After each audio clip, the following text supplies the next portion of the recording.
보노보노처럼 살다니 다행이야. 김신회 지음. 출판사 놀.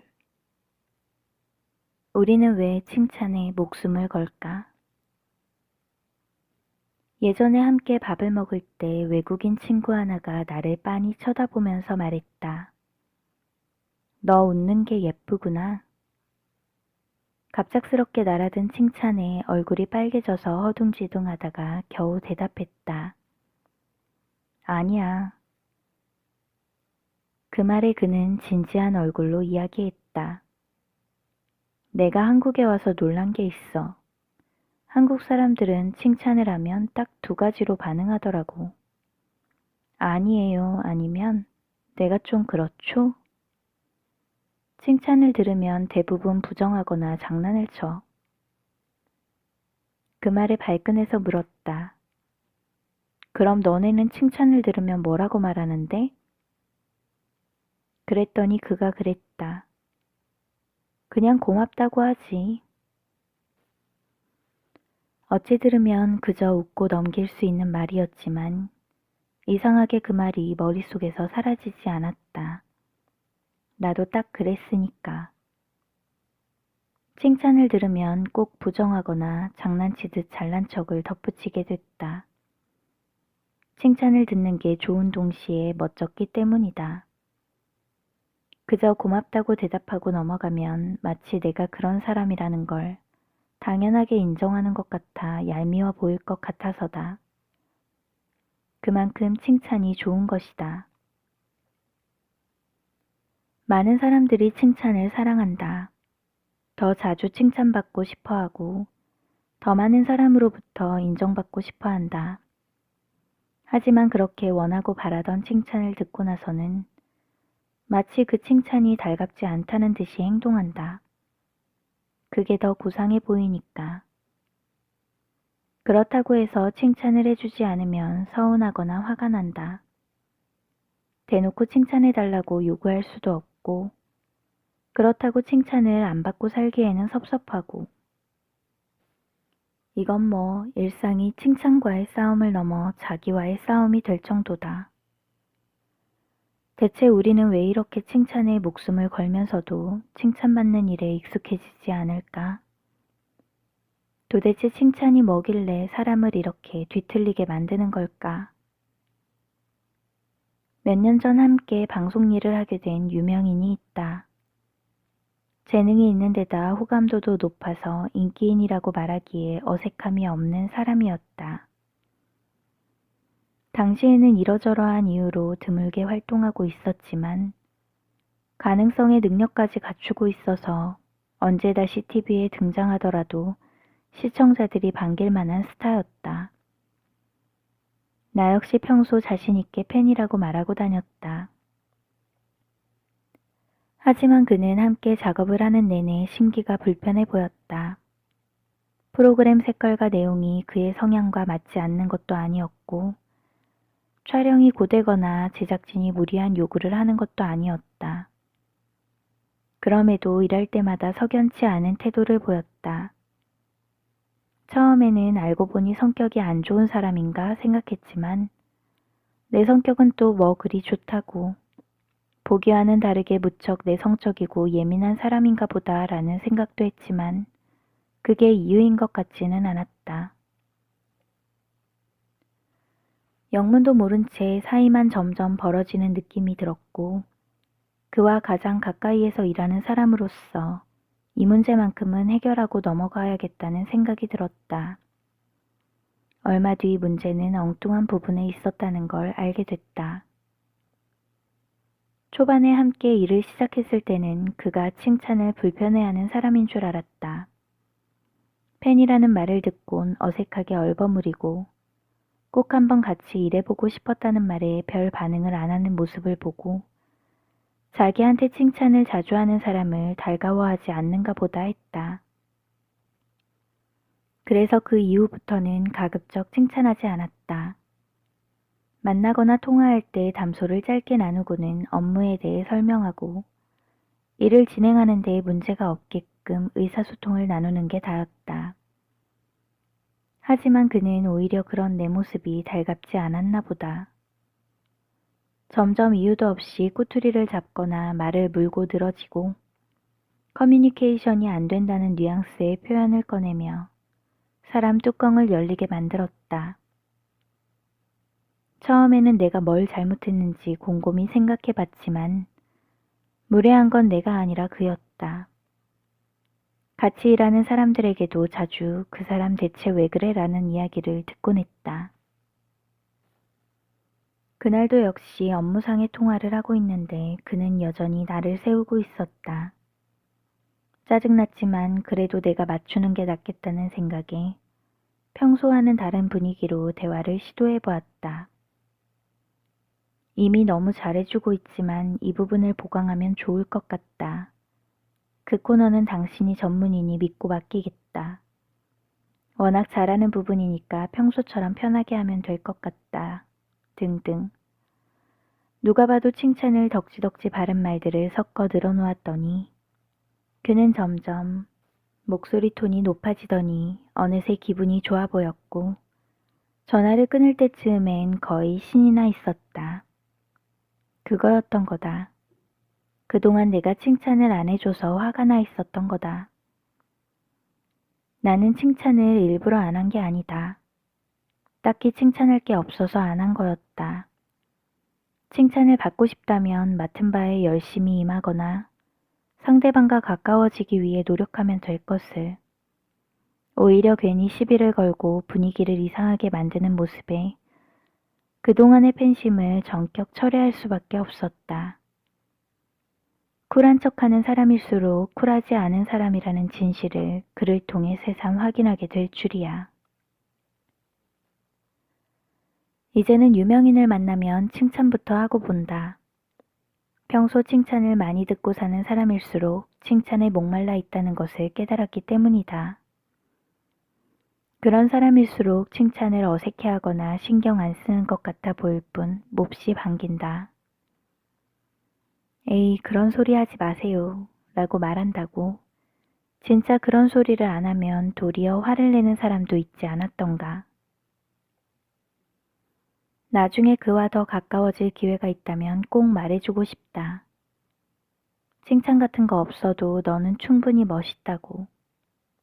오히려 칭찬을 포기 못하는 안달복달이 네 발목을 잡는 것 같다고. 그럼 그는 자길 대체 뭐로 보는 거냐며 불같이 화를 내겠지. 그럴 땐 소심한 나지만 한마디 하고 싶다.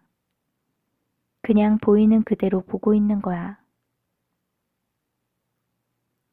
독일의 심리학자 베르벨 바르데츠키는 나는 괜찮지 않다 에서 칭찬과 사랑의 차이에 대해 이렇게 썼다. 칭찬과 사랑은 동일한 것이 아니다. 칭찬은 특정 몇 가지를 향한 것이지만 사랑은 그 사람의 장점과 단점 모두를 아우른다. 따라서 아무리 칭찬을 많이 받더라도 나머지 부분은 즉 존경과 수용 그리고 애정을 향한 갈망은 채워지지 않기 때문에 결핍된 부분을 늘 다른 곳에서 메워야 한다. 우리는 칭찬받는 일을 사랑받는 일과 혼동한다. 그래서 칭찬이 없을 때는 기가 죽고 쓸쓸하고 때로는 불안하거나 화도 난다. 하지만 칭찬을 갈구할수록 더욱 외로워지는 경험은 이제껏 질릴 만큼 해오지 않았나. 칭찬 다음에는 더 큰 칭찬이 있어야 한다. 그러지 않으면 칭찬을 받기 전보다 마음이 더 불행해진다. 칭찬은 고래를 춤추게 할 수도 있지만 고래를 좌절시킬 수도 있다. 나 역시 칭찬이 좋다. 칭찬 들을 때마다 으쓱해진다. 그러므로 좋은 말을 들었을 때는 겸손한 척하거나 부정하거나 더 큰 잘난 척을 보태지 말고 그저 겸허히 기뻐해야겠다고 다짐해 본다. 그래야 더 해줄 테니까. 그러니 칭찬을 들을 때마다 입 찢어지게 웃으면서 고맙다고 말해야지. 그게 민망하면 슬쩍 차라도 한 잔 사줘야지. 그것도 왠지 노골적으로 느껴지면 마음속으로 칭찬한 사람을 많이 아껴줘야지. 하지만 무엇보다 중요한 건 지금부터라도 칭찬에 목매지 않는 습관을 들이는 일일 거다. 칭찬은 들으면 좋지만 못 들었다고 해서 내 자신이 부정당하는 것은 아니라는 사실을 믿는 일일 거다. 그런데 그게 참 안 된다. 뭔가를 했을 때 칭찬을 들어야 살맛이 난다. 그래서 내가 요 몇 년간 계속 살맛이 안 났던 건가? 아무튼 적어도 하나만은 기억해야지. 칭찬과 사랑은 같은 게 아니라는 것을. 칭찬은 씨앗을 뿌려주기도 하지만 싹을 자를 수도 있다는 사실을. 아무도 칭찬해주는 사람이 없을 때는 스스로를 칭찬하면서 살면 된다. 늘 소심하면서도 자기를 아끼는 일만큼은 적극적인 보노보노가 그러는 것처럼. 내 몸은 흐물흐물하다. 잡아당기면 엄청 늘어난다. 늘어나는 것이다. 그래서 나는 조개나 돌을 흐물흐물한 부위에 넣어둔다. 나는 편리한 나다. 나는 편리한 나라고. 내 것을 알려주기 위해 화를 낸다. 친구와 전자제품 매장에 갔다. 휴대폰 충전기를 찾던 친구는 매장 입구에 있던 직원에게 도움을 청했다. 그는 무뚝뚝한 표정으로 충전기 진열대를 찾아주고 친구가 손가락으로 가리킨 제품을 거칠게 빼들고는 휙 손짓을 하더니 계산대 쪽을 가리켰다. 2분이 채 안 되는 시간 동안 직원은 줄곧 기계적이었다. 그의 지시대로 친구는 계산을 마친 후 매장을 빠져나왔고 출입문을 잡아주던 나는 툭 하고 한마디를 내뱉었다. 되게 불친절하네. 그 말에 친구가 언성을 높였다. 야, 너 그러다 큰일 나. 속으로 생각해도 될 걸 왜 크게 얘기해? 요즘 세상이 어떤 세상인데 그런 말을 함부로 해. 너 가끔 그러더라. 그러지 마. 갑자기 길바닥에서 호되게 혼나고 정신이 좀 멍한 가운데 적절한 반박의 말을 꺼내고 싶었으나 결국 찾지 못했다. 어버버대고 있는 사이에 친구가 잔소리를 또 치고 나왔다. 남 들으라는 듯이 부정적인 말 하지 마. 그래서 좋을 게 뭐 있냐? 알았다. 그만 좀 혼내라. 그날 밤 일기는 친구에 대한 쌍욕으로 도배되었다는 것은 거짓말이고 잠시나마 내 말버릇에 대해 되돌아볼 수 있었다. 그러다 보니 내가 한 게 갑질이 아니면 뭔가 싶었다. 평소 고상한 척은 혼자 다 하면서 결국은 진상 고객이었나? 그것도 뒤에서 꾸시렁거리기나 하는 찌질한 고객이었나? 언젠가부터 입에 혀처럼 구는 서비스에 익숙해졌다. 그래서 조금이라도 표정이 딱딱하거나 조금이라도 말투가 삭막한 서비스 업체 직원들을 대할 때마다 기분이 언짢아졌다. 나는 돈을 내는 사람인데 그러면 안 되지 하는 생각이 들어서다. 하지만 그가 나에게 친절하게 대하면 좋지만 그러지 않는다고 해서 뭐 그리 죽고 사는 문제라고. 서비스의 품질이 좋아지고 나서부터 어째 고객으로서의 갑질도 늘어나는 것 같은 느낌. 나도 그 흐름에 일조해 온 것 같다는 생각이 들었다. 영화 그린버그의 주인공 로저는 강박증을 갖고 있는 남자다. 평소 사람들과의 소통은 극소화하며 사소한 일에 죽도록 집착하고 뭐든 비판적으로 받아들인다. 그는 일상생활에서 작은 불만이 생길 때마다 업체에 손편지를 보낸다. 얼마 전 탑승했던 비행기의 좌석이 불만족스러웠다면 이렇게 편지를 쓴다. 아메리칸 항공 관계자 보시오. 본인은 일부러 클레임을 거는 취미는 없습니다만 귀사의 항공편을 이용하는 동안 겪었던 불편했던 점을 몇 자 적어봅니다. 전 귀사 항공기의 좁아터진 좌석을 문제 삼고 싶지 않습니다. 하지만 좌석에 달린 등받이 버튼은 반드시 개선이 필요하다고 생각합니다. 영화를 볼 때까지만 해도 실제로 저런 인간이 있긴 있겠지 하며 신기해했지만 나라고 뭐 그리 다른가 싶다. 편지를 쓰고 안 쓰고의 차이일 뿐. 아니, 차라리 당당하게 불만을 표시하는 그가 훨씬 더 나은 사람 같다. 어느 날 다들 왜 화를 내는 건지 모르겠다는 보노보노에게 야옹이 형은 이런 말을 한다. 화를 내는 건 다른 사람들에게 내 것이 뭔지에 대해 알려주고 싶어 하는 거라고. 자신의 소유를 주장하고 싶을 때마다 화를 내게 된다는 말을 들은 보노보노는 자기가 화낼 줄 모른다는 것을 깨닫는다. 하긴 보노보노만큼 내 것에 대한 개념 없이 살고 있는 아이도 드물다. 가진 거라고는 늘 하나씩 들고 다니는 조개밖에 없으니. 보노보노는 화내지 못하는 자신에 대해 낯선 감정에 휩싸이지만 그렇게 사는 것도 꼭 나쁘지 않은 삶이라는 걸 깨닫는다. 각자 자기 성격에 맞는 삶이 있다는 사실을 알게 된 거다. 남에게 꼭 자기 것을 알려줄 필요가 있을까? 그런 것 없이도 나는 잘만 사는데. 나는 화를 잘 못 낸다. 나는 화를 잘 못 낸다. 화를 내는 건 모두에게 내 것이 뭔지 알려주고 싶어서 그러는 거라고 야옹이 형이 말했지만 나는 내 것이 뭔지 잘 몰라서 화를 잘 못 내는 것 같다. 부정적인 말을 입 밖으로 내는 버릇은 주변 공기를 탁하게 만든다. 그 말을 함으로써 기분이 딱히 개운해지는 것도 아니고 듣는 사람은 불쾌해진다.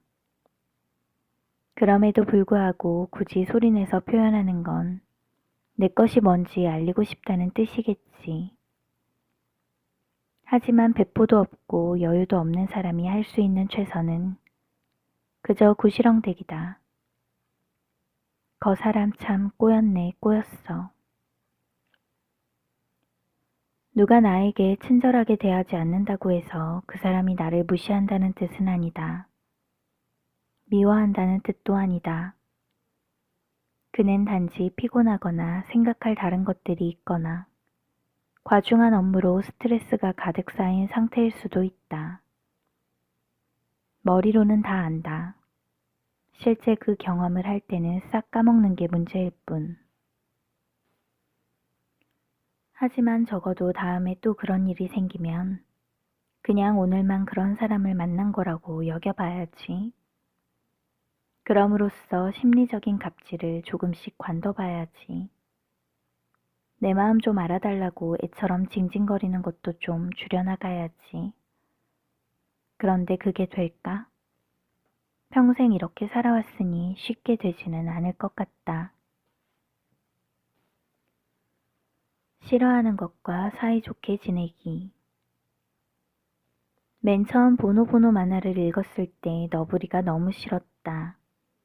늘 입바른 소리를 하지만 본인은 정작 그렇게 살지 못하고 자기는 눈치 안 보고 하고 싶은 말 다 하면서 맞는 말 하는 친구는 발로 차고 짓밟고 때린다. 무섭고 외롭고 따분한 기분이 들 때마다는 늘 얼버무리거나 감추려 하고 아버지와는 사이가 좋지 않아서 얼굴을 마주하기만 하면 치고받고 싸운다. 아무리 만화지만 뭐 저런 놈이 다 있나 싶었다. 알고 보니 너부리는 만화가의 실제 성격에 착안한 캐릭터라고 하던데 그 사실을 알고 나서 작가도 좀 얄미웠다. 하지만 내가 싫어하는 사람을 잘 살펴보면 그 안에 내 모습이 있다. 나를 불편하게 만드는 사람은 결국 나와 닮은 사람이다. 가만히 있어보자. 그렇다면 너부리와 나는? 어휴, 닮았네, 닮았어. 폭력적인 성향만 빼면 빼도 박도 못하겠다. 다만 나는 겁이 많아서 주먹을 쓸 줄 모를 뿐이다. 내가 싫어하는 유형의 사람을 보면 내가 어떤 사람인지가 보인다. 평소 나를 유난히 흥분하게 하는 사람에 대해 떠올려 보면 그 사람의 삶은 그 사람의 싫은 점이 나와 너무 닮아서 싫은 것이다. 그런 이유에서 나는 너부리가 싫었던 거다. 쿨한 척은 하면서 정작 하나도 쿨하지 않고 입만 나불댈 줄 알았지 말처럼 살지 못하는 게 딱 나 같았다. 내가 봐도 저 사람은 딱 싫은데 너부리에게도 친구가 있고 나에게도 친구가 있다니. 그동안 나랑 놀아주고 만나준 사람들에게 참 고맙네. 그런데 사람이 참 간사한 게 너부리와 내가 닮았다는 사실을 깨닫고 나니 너부리의 장점이 보이기 시작했다. 너부리는 평소에는 그리 수다스럽지 않지만 무슨 일이 생길 때마다 통찰력 있는 말을 던진다. 매사 불평을 일삼으면서도 결정적인 순간에는 따뜻한 마음씨를 드러내고 자기를 괴롭히는 사람에게 끝까지 대들고 싸우면서도 그를 미워하거나 재단하지 않는다. 그리고 보노보노의 등장인물 중 유일하게 가슴 시린 사랑을 경험한 캐릭터이기도 하다. 아름다운 자연을 보면서 사랑의 감정을 추억하고 낯선 여행지에서 진한 사랑을 경험할 줄도 안다. 쓰고 보니 너부리에게 반한 사람 같지만 그건 아니다. 나에게도 그런 매력적인 면모가 있을 수 있다는 이야기를 굳이 이렇게 길게 늘어놓은 것 뿐이다. 결국 좋아하는 사람과 싫어하는 사람은 한 끗 차이다. 내가 좋아하는 사람은 내가 이루고 싶은 무언가를 가지고 있는 멋진 사람. 내가 싫어하는 사람은 내가 이루고 싶은 무언가를 이미 가지고 있어 얄미운 사람. 또 내가 좋아하는 사람은 나와 비슷한 특성을 가지고 있는 인간미 넘치는 사람. 반대로 내가 싫어하는 사람은 내가 싫어하는 나의 단점을 비슷하게 가지고 있어 정남이 떨어지는 사람. 이렇게 좋아하는 것과 싫어하는 것 사이에서 보노보노 역시 고민한다. 좋아하는 것과 싫어하는 게 있다. 좋아하는 것은 좋아하는 거고 싫어하는 것은 싫어하는 건데 좋아하는 것과 싫어하는 건 사이좋게 지낼 순 없는 걸까? 따지고 보면 좋아하는 데는 이유가 없다. 싫어하는 데도 이유가 없다.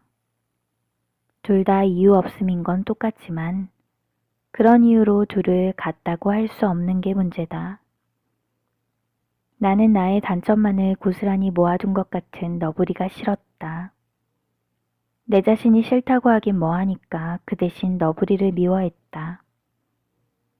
그러는 동안 나를 돌아보면서 나의 단점을 깨달았다.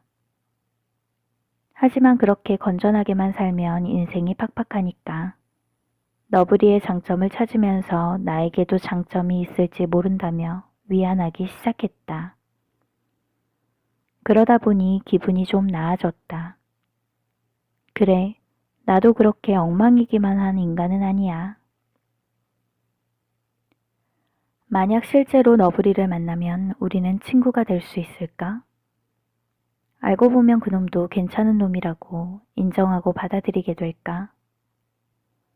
설령 나는 그렇게 되더라도 너부리는 안 그럴 것 같다. 저런 인간은 딱 싫다며 평소와 다름없이 발광을 하겠지.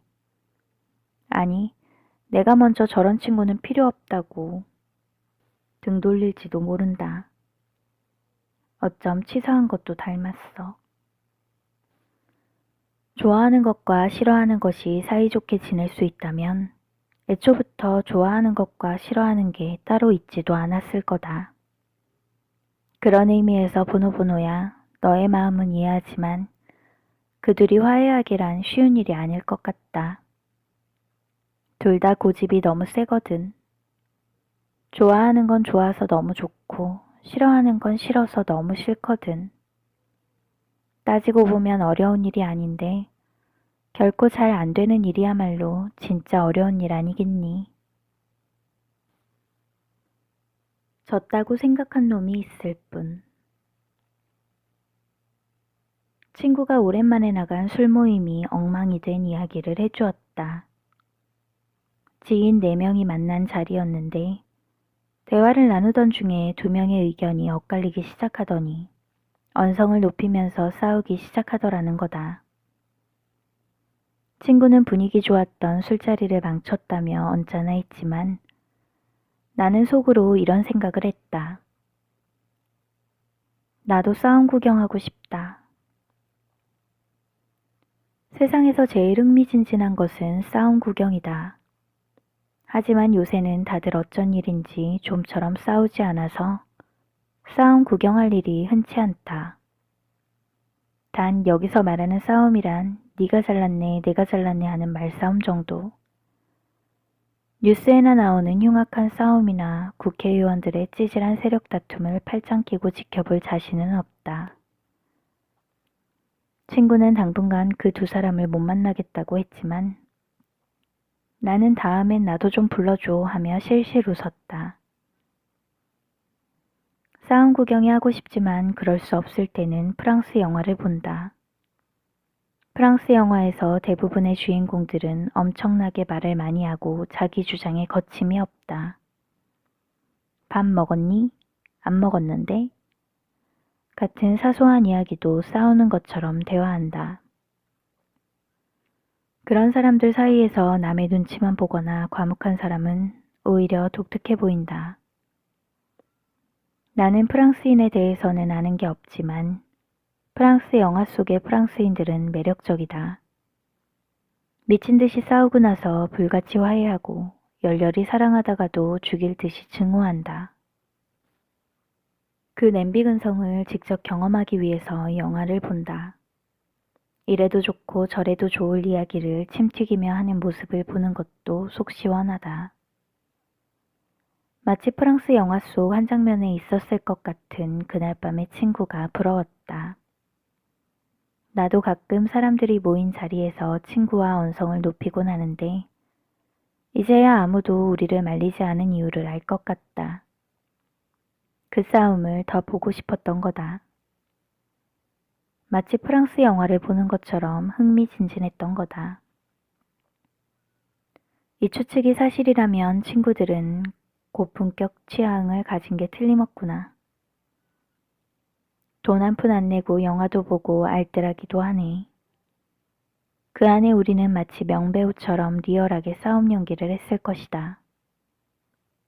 그렇게 싸우고 나서도 우리는 아무도 졌다고 생각하지 않는다. 아무도 이겼다고 생각하지도 않는다. 살아있는 원수지간인 큰곰대장과 야옹이 형은 어느 날 또 한 번 결투를 한다. 도대체 왜 싸우는지 이유도 모르면서 격렬하게 싸운 둘은 각각 온몸이 상처로 너덜너덜해진다. 금방이라도 쓰러질 것 같은 야옹이 형의 끔찍한 몰골을 마주친 엄마곰은 깜짝 놀라지만 야옹이 형은 마치 이긴 사람처럼 아무렇지 않은 얼굴을 하고 있다. 엄마곰. 이긴 당신이 이 정도면 진 상대는 더 심하겠네? 야옹이 형. 아니, 2-3군데 피가 난 정도야. 엄마곰. 그런데 왜 당신이 이겼다는 거야? 야옹이 형. 내가 이긴 게 아니야. 그놈이 졌다고 생각한 거지. 엄마곰. 왜 그놈은 졌다고 생각한 건데? 야옹이 형. 나는 아무렇지도 않은 표정을 잘 짓거든. 엄마곰. 그럼 당신이 이긴 게 아니라는 거야? 야옹이 형. 이긴 놈은 없어. 졌다고 생각한 놈이 있을 뿐이야. 야옹이 형과 큰곰대장은 친구인 게 확실하다. 피 터지게 싸우고도 천연덕스러운 표정을 지을 수 있는 사이. 누가 이겼는지 졌는지도 관심 없는 싸움을 놀이처럼 계속해 나가고 있는 사이.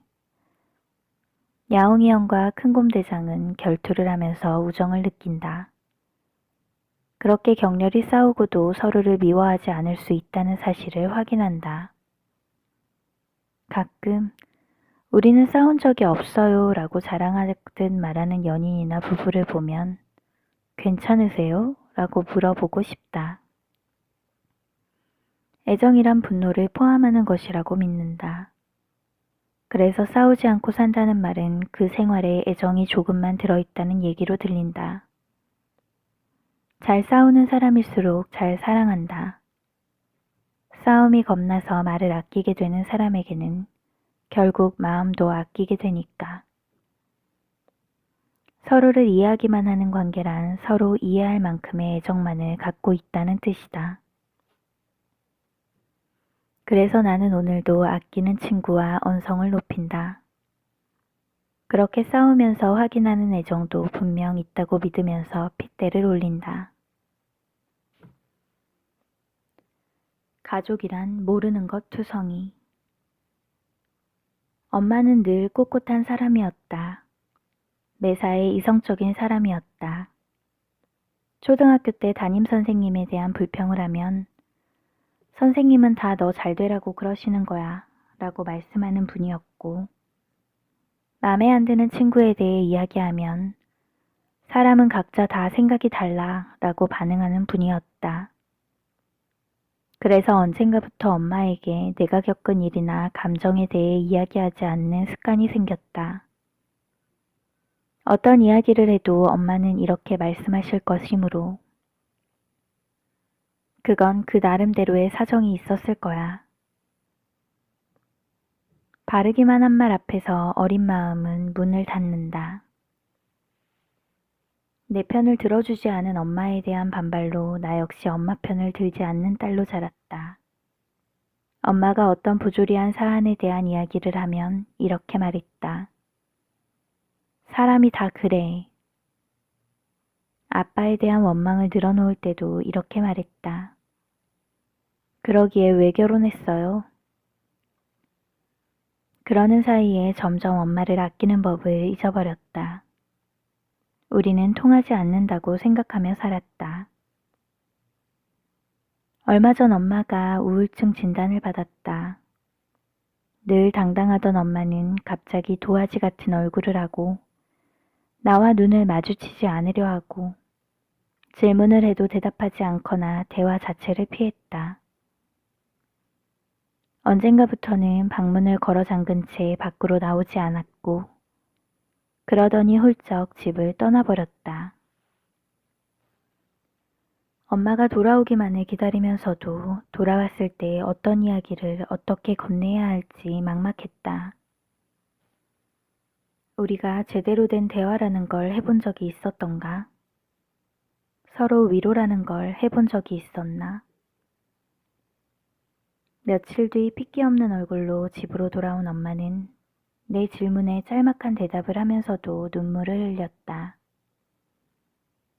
너한테 고생만 시키고 엄마는 마음이 안 좋다. 남 같은 이야기를 하면서 목소리를 떨었다. 예상은 했지만 당황했다. 엄마의 이런 모습은 본 적이 없는데 엄마에게 배운 것이라고는 고난은 언젠가 다 지나가게 되어 있어. 노력하면 다 이겨낼 수 있는 거야. 같은 딱 부러지는 말들 뿐이었는데 하지만 그런 말을 할 수는 없었다. 적어도 고난이란 지나가는 법이 없고 노력해도 이겨낼 수 없는 게 있다는 걸 아는 나이가 되어서일까?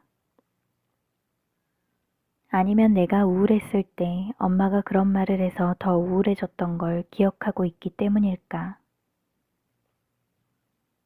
적절한 말을 고르는 대신 몇 끼를 굶었을 엄마를 위해 죽을 끓이고 반찬을 만들었다.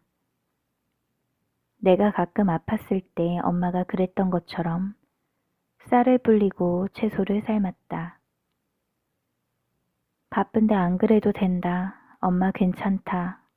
는 말은 배경음악처럼 흘려들으며 왜인지는 모르겠지만 이상하게 고양되던 마음을 느끼며 밥을 차렸다. 그러는 동안 깨달았다. 엄마가 병들고 나서야 엄마를 이해하게 되었다는 것을. 사람은 그리 강하지 않다. 나도 그렇다. 하지만 우리 엄마만큼은 아닐 줄 알았다. 그러나 우리 엄마도 마찬가지다. 지난 한 세월 동안 꼿꼿하게 지켜왔던 엄마의 자존심과 세월이 마음으로 전해졌다. 한참 동안 미움이 담긴 냄비를 저으며 조금 울었다. 보노보노는 어느 날 아빠가 혼자 어딘가로 불쑥 가버린다는 사실을 깨닫고 몰래 뒤를 쫓아가 보기로 한다.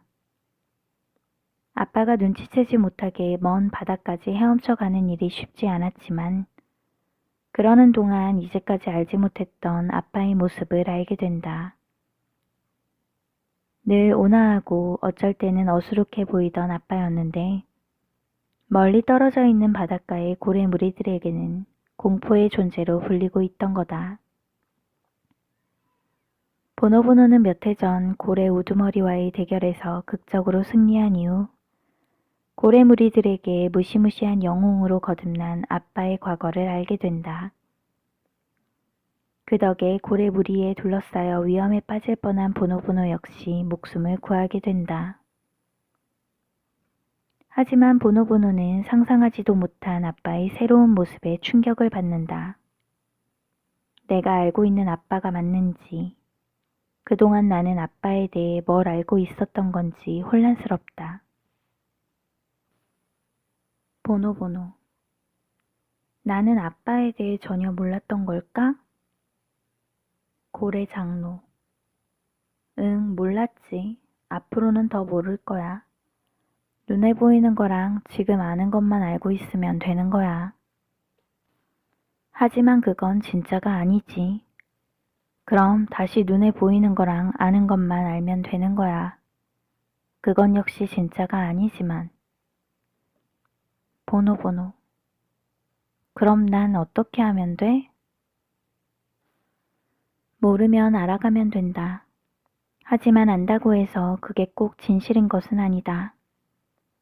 마치 선문답 같은 대화를 따라가다 보니 자연스레 엄마와 내 모습이 겹쳐진다. 엄마와 나 사이에도 솔직하지 못했던 시간이 30년이 넘는다. 하지만 우리 앞으로는 30년이 더 남아있을지도 모른다. 그러니 지금부터라도 알아가 보자. 그래도 모르겠으면 또다시 알아가면 된다. 그런 의미에서 다짐을 했다. 나라도 솔직해지자. 나부터 먼저 징징거리고 불평하고 엄마는 그런 적 없냐고 철없이 물어보자.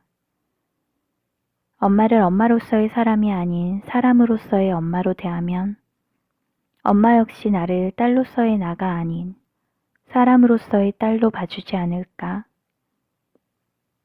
내가 맨 처음 엄마의 눈물을 봤을 때 그랬듯 엄마 역시 당황할지도 모른다. 대체 어떤 말을 건네야 할지 망설일지도 모른다. 하지만 그러면 뭐 어떻다고. 당황스러운 마음에도 노력하면 다 좋아지는 거야 라는 말을 건네지 않을 엄마를 기다려 봐야겠다. 요즘 나는 한껏 약해진 엄마에게 끌린다. 이제야 내가 엄마를 사랑하고 있었다는 게 실감난다. 엄마도 딸만큼이나 약한 사람이라는 것만큼의 위안이 없다는 것도 알게 되었다. 그 안도감이 나를 살게 한다. 엄마를 더 사랑하게 한다. 나는 요즘 엄마 때문에 슬퍼하는 법을 새로 배우고 있다.